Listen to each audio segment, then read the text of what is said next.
তো গাইস, এটা হলো আমাদের বাড়ির পিছন। দেখে এটা বাঁশ ছাড়। দেখেন একটু বাড়ির পিছনটা সারা।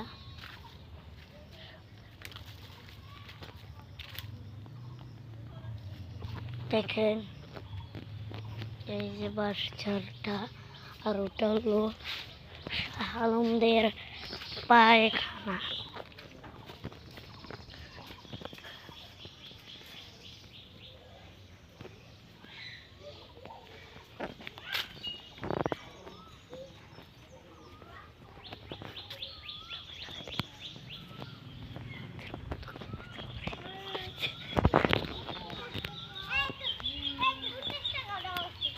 তো গাইস, এটা হলো আমার আব্বু।